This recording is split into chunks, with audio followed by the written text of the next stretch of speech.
kotanga mikolo kolonanga ona eba ndenge yako banga yo eye ona ekolako tosaka kombo na yo yango la Bible dit heureux le peuple qui connaît le son de la trompette.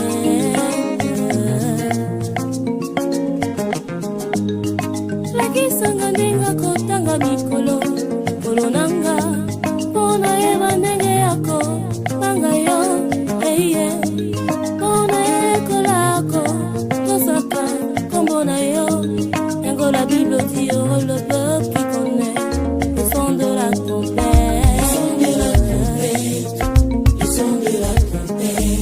Yango la Bible dit heureux le peuple qui connaît le son de la trompette.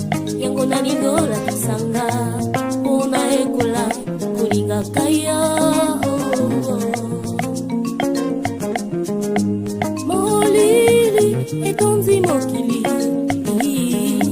bakebele bakomi kolala kasingana na teo molimo santu pelisa winda na motema yanga ona ekola kolingaka yo sunganga na batela bafuta nalingi nazanga lola te lakisanga lolenga kotambola ngengisa bazela nanga nyonso. Dieu d'amour, Elohim le Créateur, Père Céleste, je te bénis, je te rends gloire. Merci Seigneur pour ce moment favorable que tu viens de nous accorder d'être encore devant ta face. Père, conduis, dirige-nous par ton esprit, éloigne de nous tout ce qui ne te glorifie pas. Papa, bénis l'oreille et le cœur qui va te recevoir par le nom précieux de notre Seigneur et Sauveur, Jésus-Christ de Juste. Gloire, gloire, gloire. Gloire à l'agneau, gloire à Jésus, gloire, gloire, gloire. Mes bien-aimés dans le Seigneur, soyez bénis abondamment au nom précieux de notre Seigneur et Sauveur Jésus-Christ.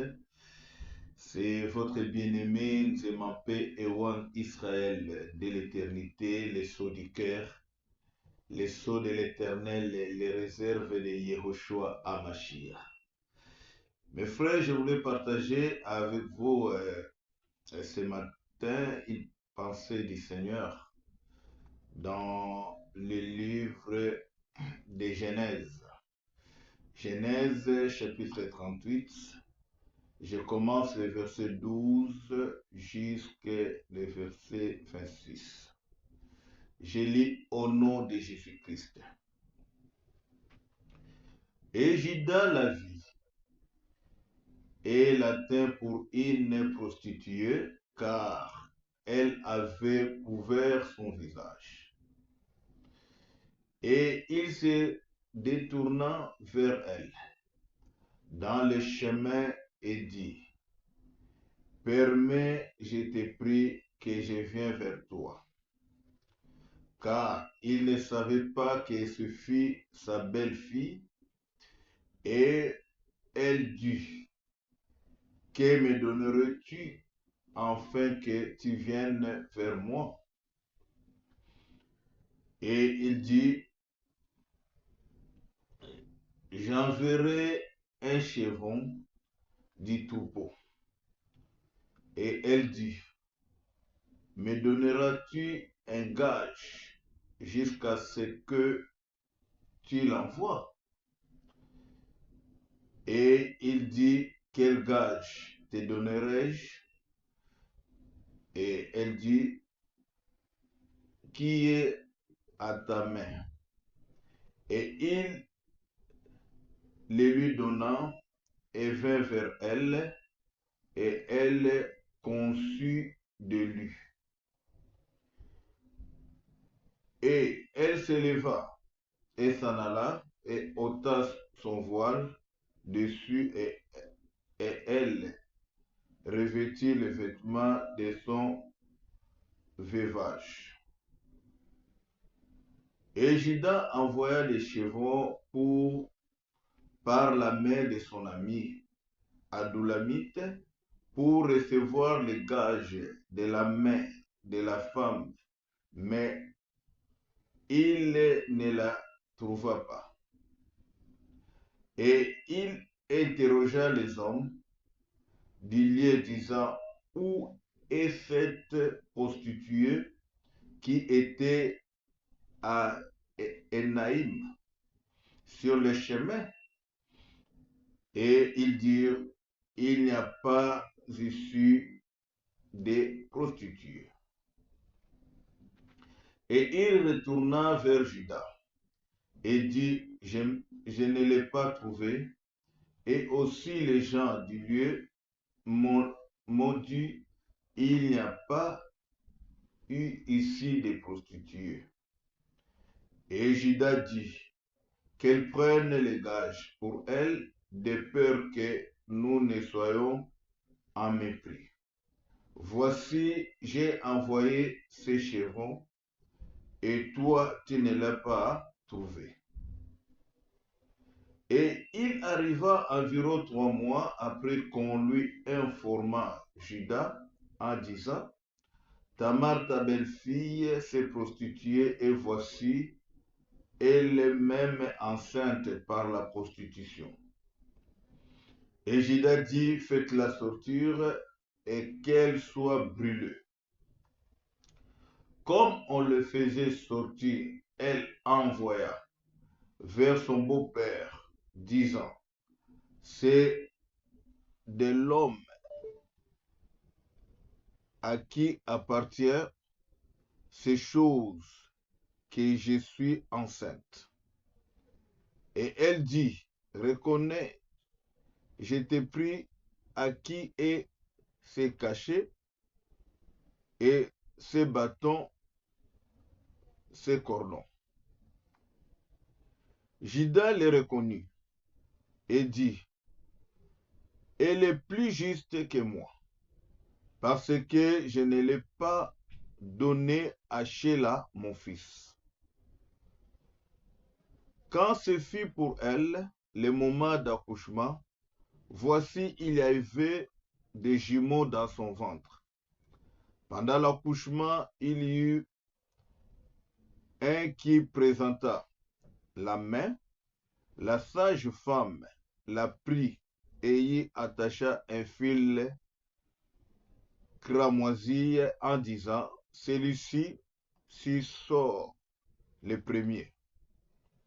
Cependant, il retira la main et c'est son frère qui sortit. Alors la sage-femme dit, quelle brèche tu t'es ouverte, et on l'appela Pérée. Ensuite sortit son frère, celui qui avait à la main le fil cramoisi, on l'appela Zérach. Amen. Mes frères et sœurs dans le Seigneur, je voulais partager avec vous ce passage de Genèse chapitre 38 où on parle de Judas. On parle de Judas. Judas, après avoir perdu sa femme, il avait 3 enfants, 3 fils. Et l'aîné de Judas s'appelait Er. Le deuxième, Onan, et Sheila, les cadets, donc les derniers fils. Mais Er épousa Tamar. Mais la Bible dit, il était méchant aux yeux de l'Éternel. Et Dieu le fit mourir. Judas demanda alors à Onan d'épouser sa belle-sœur Tamar pour donner une descendance à son frère. Mais Onan répandit sa semence à terre pour ne pas engendrer d'enfant au nom de son frère. L'Éternel lui fit aussi mourir. Alors c'était resté qui? Sheila qui était Sheila qui étaient les cadets, les petits. Alors Judas avait eu peur, disant que si je donne Sheila à Tamar, je risque de perdre aussi Sheila. Donc Judas a demandé à sa belle-fille de rentrer chez eux. Judas a dit à sa belle-fille que mon fils est encore petit, il faut attendre dès qu'il sera grand, comme ça, il pourra devenir ton mari. Mais mes frères et sœurs dans le Seigneur, la Bible dit qu'un jour, Judas partait pour tondre ses brebis. Il est arrivé quelque part, sa belle-fille, Tamar, on a dit à Tamar que voilà, ton beau-père vient pour aller tondre ses brebis. Tamar a enlevé ses habits de breuvage comme veuve et elle s'est bien maquillée, elle a couvert même son visage et s'est mise en route à côté où Judas devait passer. La parole nous dit que quand Judas a vu Tamar, il croyait que c'était une prostituée. Et il est parti aborder Tamar. Il a dit à Tamar, permets que je vienne vers toi. Et Tamar a exigé à Judas de lui donner un gage. Il a d'abord dit, qu'est-ce que tu vas me donner? Judas a dit, non, je vais t'envoyer un chevreau. Il a dit, non, mais pour l'instant, qu'est-ce qu'il va me donner? Il a demandé un gage à Judas. Or, Judas possédait à sa main. Judas avait les bâtons. Judas avait les cachets. Il avait aussi les cordons. Donc Tamar a récupéré ces trois choses, ces trois objets à Judas avant de partir avec Judas. Amen. Tamar a récupéré ces trois choses à Judas avant de partir avec Judas. Mes frères, Judas, à la naissance de Judas, la Bible dit, sa mère avait dit, cette fois-ci, je louerai l'Éternel. Donc, Judas, c'est la louange. Judas, c'est le roi, le lion, puisque son père, Jacob, avait béni Judas comme le roi, le lion. Si vous voyez la bénédiction de Jacob vers Judas, Jacob avait beaucoup parlé sur Judas. Il avait prononcé des bénédictions sur le Judas. D'ailleurs, la Bible dit, appelle le Seigneur de gloire les lions de la tribu de Judas. Nous allons maintenant prendre des témoins, puisque le thème, je l'ai intitulé,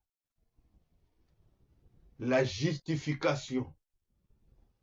Tamar a demandé ces trois choses pour se justifier en cas où il y a un problème. Parce qu'elle n'avait pas besoin. Les chevrons, on l'a promis, pouvaient faire confiance. Mais Tamar a dit non, il faut me donner quelque chose. Il faut me donner un gage. Et le gage que Judas a donné à Tamar, il a donné les bâtons, il a donné les cordons. Et il a donné aussi les sceaux. Comme moi, les sceaux de l'Éternel, Ndanga. Alléluia. Donc nous allons voir dans la parole. Je vais prendre d'abord un témoin. Je vais prendre d'abord le livre de Luc. Luc chapitre 24, le verset 44. Luc chapitre 24, le verset 44. Je lis au nom de Jésus-Christ. Puis il leur dit, quand j'étais encore avec vous, voici ce que je vous ai déclaré.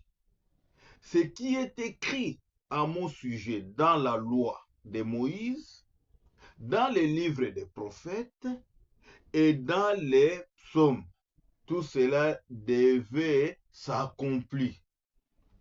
Le Seigneur parle de lui. Il a dit, tout ce qui a été écrit dans la loi des psaumes, les prophètes parlaient de Jésus. Quand il parlait avec ses disciples, il était d'abord devant eux. Mais il a dit, quand j'étais encore avec vous, c'était avant son départ physique. Et il a commencé à expliquer aux disciples que tout ce qui a été écrit dans la loi, les psaumes et les prophètes, parlaient de qui? De lui, Jésus. Judas vers Tamar.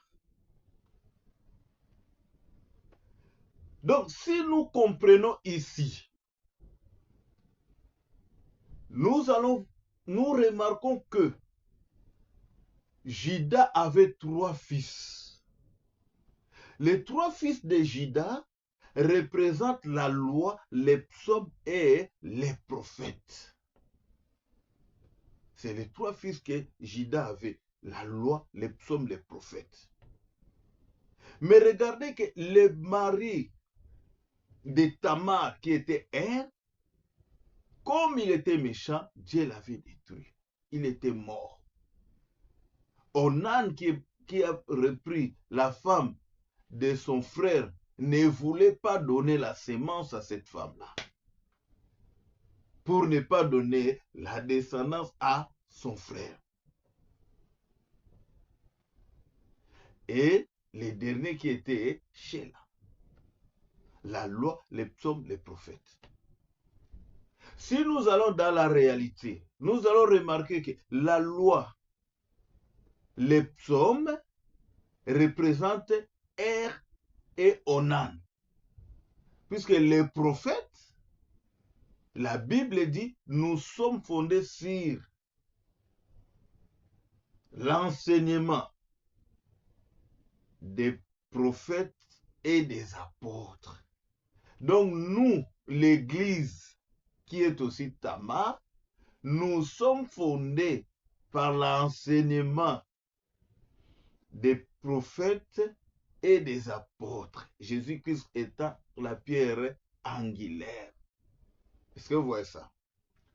Nous allons sonder toujours, récupérer, prendre, donner la forme à travers les Écritures. Je prends Psaume 146, le verset 9. Je lis au nom de Jésus-Christ. L'Éternel garde l'étranger. Il affermit l'orphelin et la veuve et confond la voix des méchants. Aujourd'hui, j'ai essayé de regarder dans la Bible, vérifier un peu les Écritures. J'entends ça souvent. Les gens disent qu'il est le père des orphelins. Oui, il y a un verset qui prouve qu'il est le père des orphelins. Mais les gens ajoutent que les maris des veuves. Non, il défend des veuves. Tamar, représentée aussi comme une veuve, devait être défendue. L'Église, à un moment, était aussi comme une veuve quand Dieu travaillait encore avec Israël. Mais aujourd'hui, Judas est chez Tamar. Judas est venu vers Tamar. Est-ce que vous voyez ça? Je vais prendre Ésaïe. Ésaïe 54, le verset 5. En effet, ton époux, c'est celui qui t'a fait, et son nom est l'Éternel, le maître de l'univers, celui qui t'a racheté, et c'est le Saint d'Israël. On l'appelle Dieu de toute la terre. Ton créateur est ton époux. Son beau-père est son époux. Le véritable Judas, je vous ai dit, c'est le Seigneur de gloire. Il est notre créateur, il est aussi notre mari. Le mari de qui? De l'Église. Vous voyez ça. Mais la parole nous dit ceci. Judas avait donné, à sa naissance, la Bible dit, sa mère l'avait appelé la louange. Dans Genèse 29 et le verset 35. La bénédiction de Jacob, Jacob a dit, Judas est un jeune lion. Dans Genèse 49. Et la bénédiction de Moïse, Moïse dit, écoutez l'Éternel la voix de Judas et ramène vers son peuple. Et ramène vers son peuple. Donc Judas qui était roi.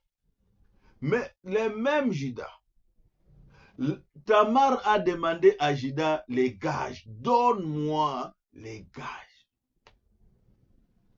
Judas a donné les cachets. Judas a donné les cordons. Judas a donné les bâtons. Que veut dire les cachets?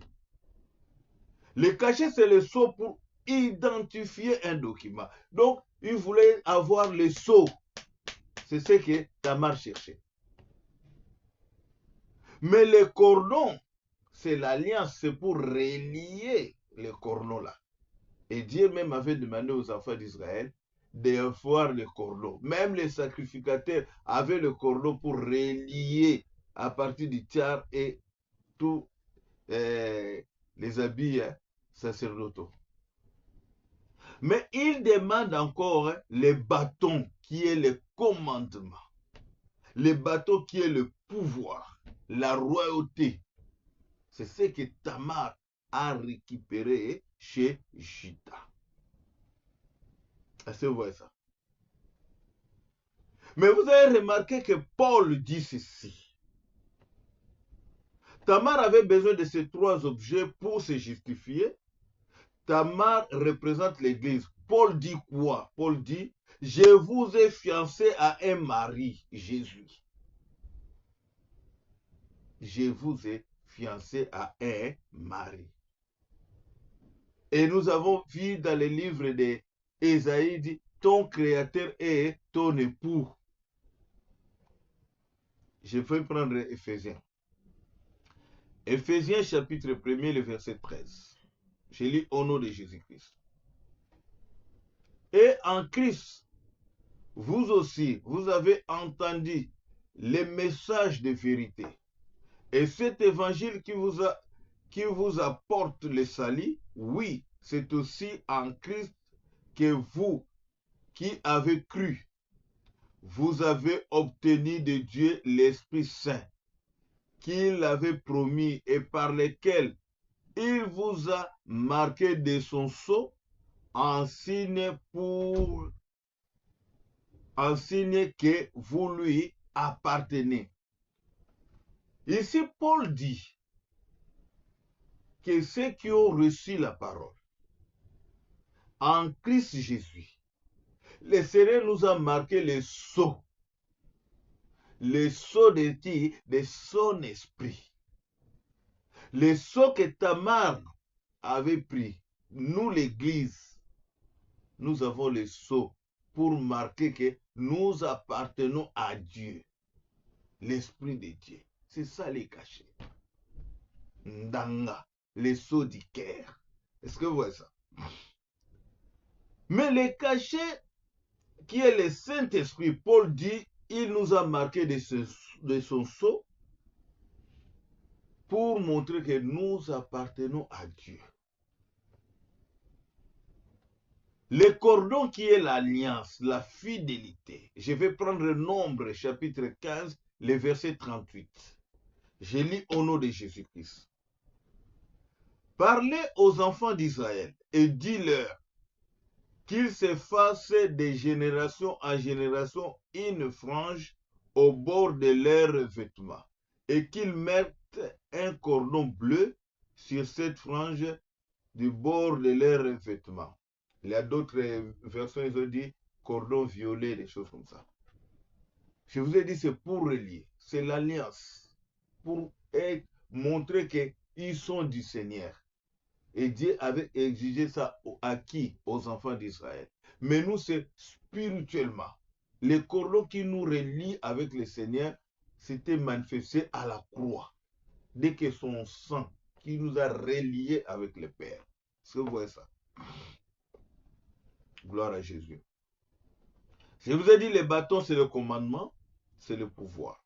C'est que Tamar avait récupéré. Les 3 objets de Tamar.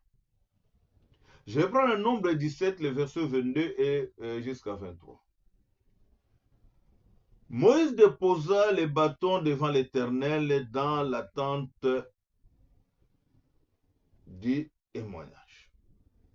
Le lendemain, lorsque Moïse entra dans la tente du témoignage, les bâtons d'Aaron pour la famille de Lévi avaient fleuri et il avait bourgeonné, donné des fleurs et des amandes. Dieu avait demandé à toutes les tribus des enfants d'Israël de posséder quoi? Les bâtons. Mais quand ils ont pris les bâtons d'Aaron, c'est pour ça que la Bible dit que les bâtons d'Aaron avaient fleuri. Les bâtons qui est le commandement. Les bâtons, regardez même le berger. Tout berger doit avoir le bâton pour diriger son peuple. C'est le signe même de pouvoir. Ce que Juda avait, il a donné ça à qui? À Tamar. Quand ils ont cherché Tamar pour récupérer les 3 objets, et Adoulabit là qui est parti pour l'ami de Juda pour donner les chevrons et récupérer les 3 objets, Tamar n'était pas là. Parce que l'église doit garder tous ces 3 objets. L'esprit, l'alliance et le pouvoir. C'est pour ça que Jésus avait dit, je vous ai donné le pouvoir pour marcher sur les scorpions. Le pouvoir est chez nous. Dieu nous a donné. Le véritable Juda, qui est le Seigneur Jésus, il a donné ça à l'église. Est-ce que vous voyez ça? Mais bien aimé, si nous regardons les versets 27 à 30, la Bible parle du moment de l'accouchement de Tamar. Elle avait 2 jumeaux dans son ventre. Et l'un des enfants présenta la main et la sage-femme y attachait le fil cramoisi. La sage-femme avait attaché quoi? Le fil cramoisi au premier enfant qui avait présenté sa main. Et cet enfant s'appelait Zérach. Mais remarquez ce qui s'est passé. Il a présenté sa main, on a mis le fil de cramoisi, il est retourné dans le ventre. Mais c'est son frère qui est sorti maintenant avant. De là, nous comprenons que les 2 enfants qui étaient dans le ventre de Tamar veut dire seulement la loi et la grâce. La parole et son explication. Je vais vous dire, mes frères, que la grâce était déjà avant la loi. Puisque nous savons que le père Abraham n'a pas vécu le temps de la loi. Abraham avait vécu, son époque, c'était la grâce. Mais peut-être quelqu'un dira que oui, la loi a commencé dans les jardins, puisque là, c'est là où Dieu a donné la loi, il a dit de ne pas manger. Mais la grâce, c'est qui? C'est lui-même le Seigneur Jésus. Il était avant toutes choses. C'est lui la grâce. Et le premier fils, il a montré sa main, on a mis le fil de cramoisi. Quand vous regardez la Bible, vous allez remarquer que Rahab, pour être sauvé, les messagers, ils ont demandé à Rahab de faire quoi? De mettre le fil de cramoisi à la fenêtre. quand les enfants d'Israël vont arriver, ils ne vont plus entrer dans cette maison-là. En Égypte, Dieu a dit de mettre les sangs sur les poteaux de leurs portes. Quand l'ange de la mort va passer, il va surpasser cette maison là où il a vu les sangs. Mais les sangs là, aujourd'hui nous avons remarqué que c'était les sangs de qui? Le Seigneur Jésus-Christ. Le fil de cramoisi, c'est pour montrer la grâce. Et la grâce s'est présentée, il est retourné. Donc la grâce s'est manifestée à Père Abraham en Israël, mais la grâce est venue vers nous. Israël est resté avec quoi? La loi. C'est ça l'explication. Les deux fils, les deux jumeaux qui étaient dans son ventre. Pour cela, je vais prendre un témoin. Dans Jean chapitre 1er, le verset 17, je lis au nom de Jésus-Christ. Car la loi a été donnée par Moïse. La grâce et la vérité sont venues par Jésus-Christ. On dit la grâce et la vérité.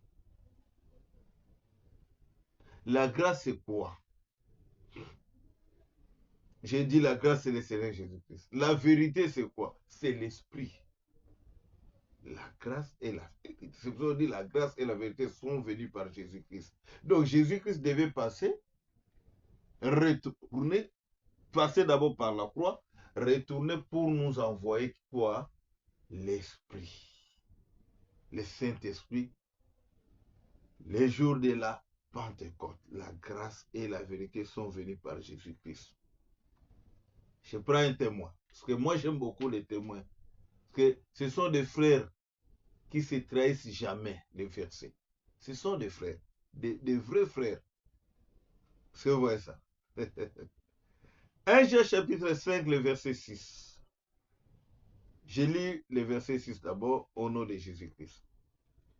C'est lui, Jésus-Christ, qui est venu à travers l'eau et le sang. Non avec l'eau seulement, mais avec l'eau et le sang.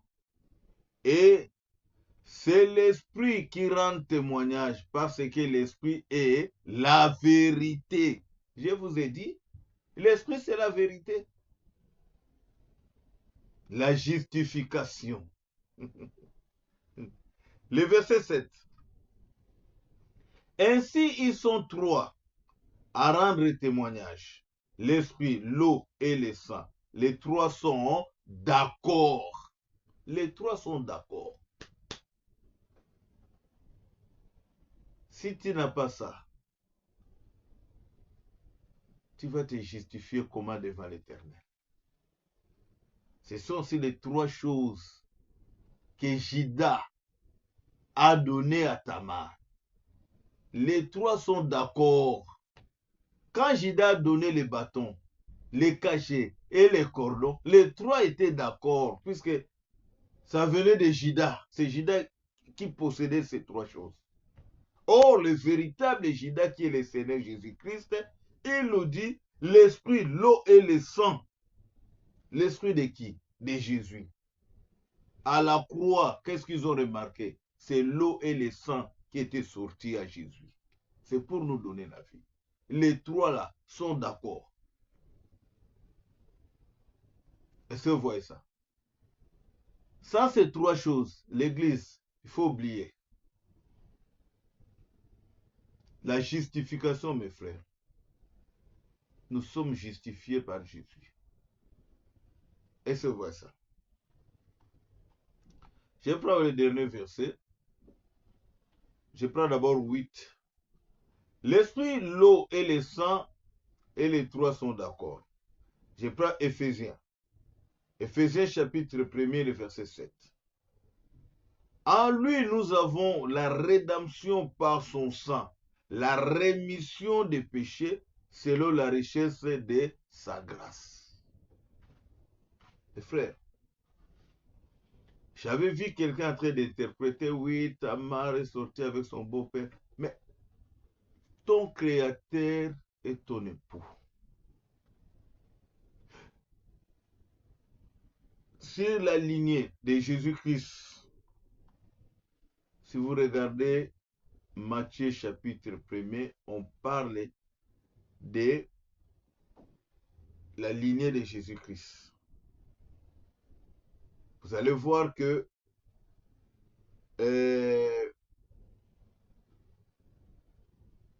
Péret est parmi les ancêtres de Jésus. C'est l'enfant que Judas a fait avec Tamar. Ton créateur est ton époux. La justification. Mes frères, attachez-nous au Seigneur.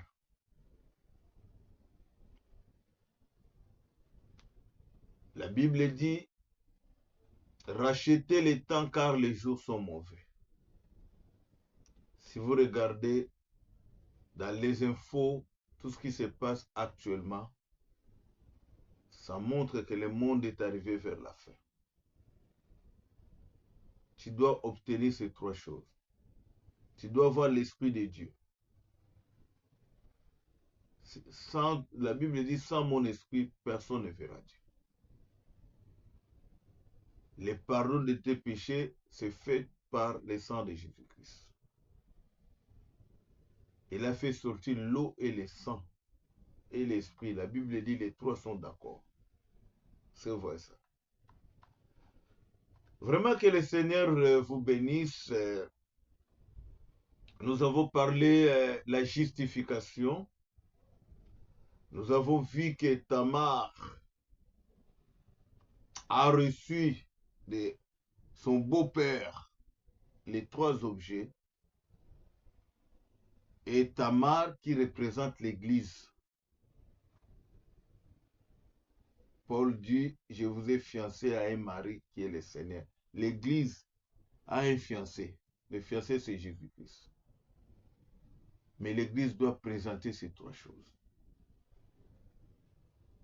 L'Église doit avoir l'Esprit de Dieu, qui est le sceau. L'Église doit avoir les cordons qui lui relient au mari, l'alliance. Et l'Église doit avoir les bâtons, c'est le commandement. Aujourd'hui, les enfants de Dieu, ils ont peur. Ils voient les souris ou les rats en train de passer et crient, au nom de Jésus, au nom de Jésus, en train de crier là. Oh, j'ai vu les sorciers. C'est les sorciers qui ont peur de nous. Nous, on n'a pas peur des sorciers. Nous, nous avons Christ. La Bible dit, nous sommes plus que vainqueurs par celui qui nous a aimés. Il nous a aimés, il nous a tout donné.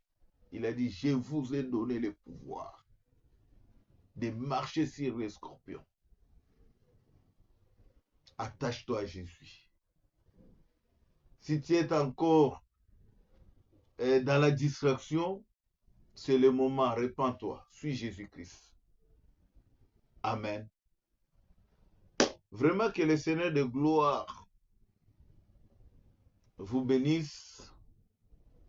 Nous venons de partager avec vous la justification.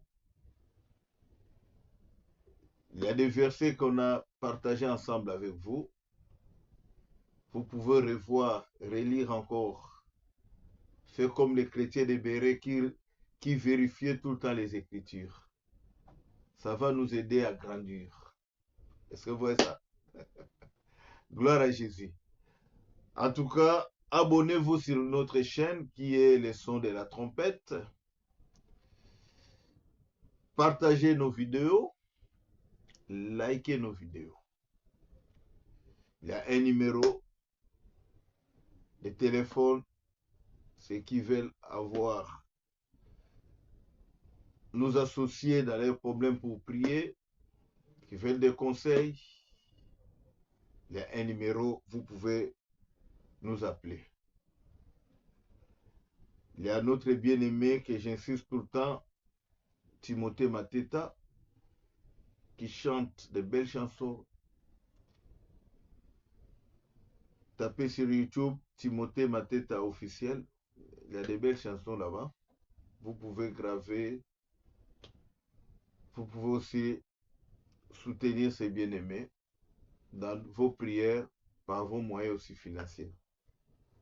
Pour moi, vous pouvez me soutenir dans vos prières et partager nos vidéos et liker. Que le Seigneur vous bénisse au nom de Jésus-Christ. Pour tous ceux qui sont malades, qu'ils reçoivent la guérison au nom de Jésus. Ceux qui ont des problèmes, que le Seigneur donne la solution au nom de Jésus-Christ. Que la gloire soit rendue à notre Dieu. Soyez bénis au nom précieux de Jésus-Christ. Amen.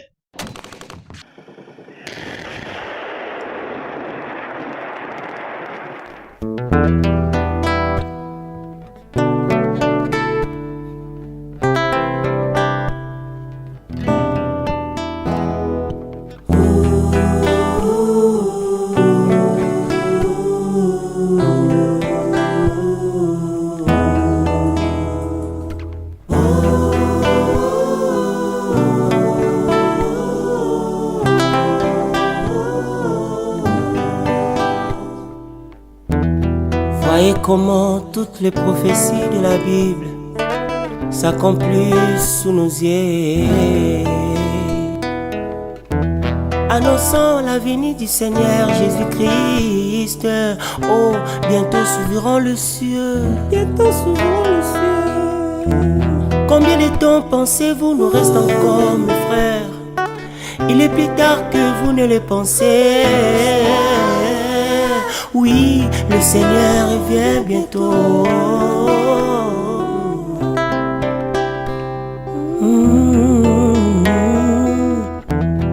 Des signes déployés dans le ciel, sur la terre et partout, proclamant qu'il n'y a plus de temps. Répandez-vous ou vous mourrez.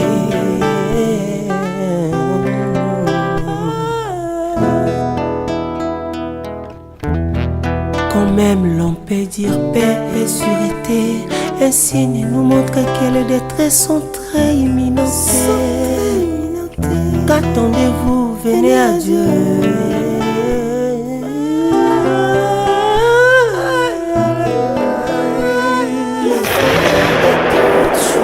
La fin de toutes choses est proche, mon frère, ma soeur. Qu'attendez-vous? Venez à Dieu. Bientôt l'enlèvement de l'Église. Il n'y a plus de temps, il n'y a plus de temps. La fin de toutes choses. Vivez la vie des bons chrétiens.